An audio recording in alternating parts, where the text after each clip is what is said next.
Hello.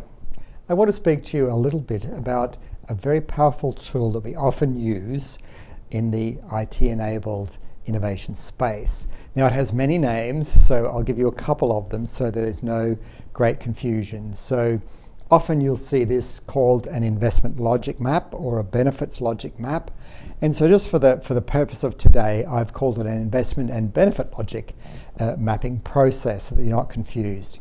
So let's make our way through this. And these are the things that I'm going to talk to you about today. What is it? How do we align benefits with strategy? And an example of a commercial space, aligning benefits with strategy, perhaps in a government space, for example. How we actually go about applying the mapping technique, and then try to fit this into another one of the models that you've explored here, this concept of ambidexterity in organizations, or how does change fit with the current or future strategy of your organization. So here are the components of the mapping process. So what are the drivers? Why do we need to make the change? What are the objectives that we have in place? What do we see as the perceived or actual benefits? What changes do we need to make? And what are the enabling factors? What do we use what do we have that we can actually use to make this happen? And then clearly overall we want to be able to talk about these communicated and potential values that come out of making our way through this process. So here's an example, for example. So what are the drivers that are happening that makes this happen? So this is more of a commercial example. So possibly there's some kind of a challenging financial position. Debt might be at an unsustainable level. Our clients' expectations are changing. They're expecting more value here. Our prices might be above those of our competitors. Potentially there's an internal declining productivity. We want to be able to find new ways for growth in our organisation. And the marketplace might also be changing. There might even, for example, be regional requirements or developments that we want to take advantage of. So the goal overall could very well be to be the most responsive and forward-thinking service provider in our category. The aim is to deliver value for money and ultimately achieve better outcomes for our clients. So these are our potential measures of success. Customer experience measures might be an internal, a better place to work, productivity go up, and better value for our clients. So you can see how these actually link to the overall goal here, and you can also see how this column here actually links to the challenges that we actually identified, the strategic drivers about why we want to put this change into place. Then over on this side is the part that you really get to think carefully about. So how are we going to make this happen? What are we actually going to do? What are the intermediate benefits? So what happens in the very short term? And then how do we actually go about this? And often we divide these into behavioral changes, business changes, and these overall enabling changes. So let's use almost exactly the same example, and we'll put it into a government context, and you can hear just how this potentially works.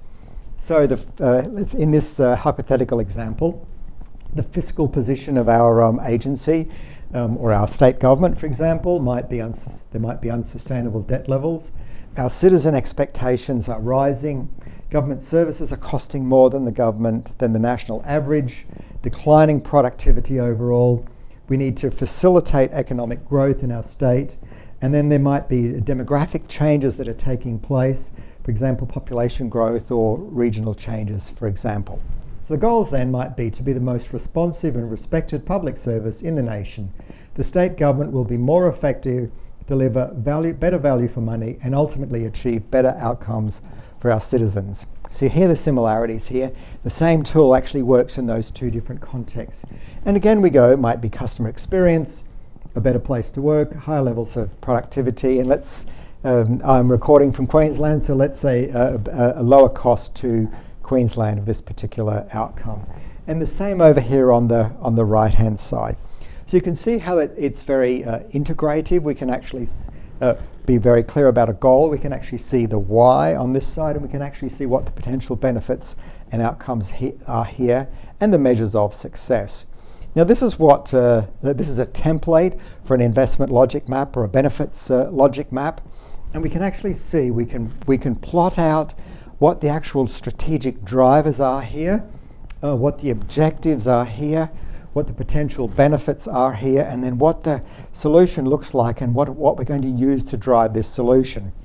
And why some people like this so much is that it forces us to be very quite clear and sort of separate the particular drivers out. I've only have 3 of them here. Once we get to too many, it tends to becoming a little more confusing.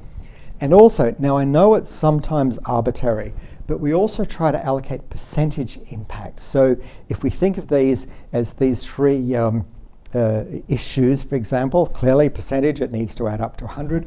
So we might sort of think of this one as the biggest driver. It might be 50%.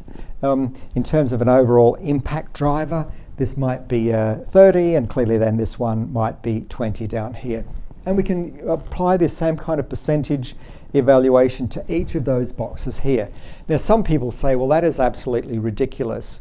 How is it possible to do that? It's just an arbitrary approach. Well, to some degree it is, but you are also going to be very informed users of this. And what it also does is combine, the potential salience or potential impact of each of those, particularly when we link issue, so the driver to the objective and the benefits to the objective. We usually want some kind of alignment happening here. Now, the final thing that I will actually say to you is that we also want to think about our organisation. Is this improving our current form of business, or we're actually really looking to do something very, very different down here? So in another part of this unit, you've heard about the sort of business as usual and the change business, this green triangle part of what's happening here. So just as a very quick recap, let's go back here and have a look. So what we've done is actually mapped each of these onto a goal, and you can actually see that there's a strategic link between each of these, onto this statement that goes along here, and the same goes along here. So we would potentially be linking customer experience with this expectation over here. So I do thank you. I hope you enjoy using this. It's an incredibly useful tool. It's been used in so many circumstances, both in private sector, public sector, and also in the non-profit space.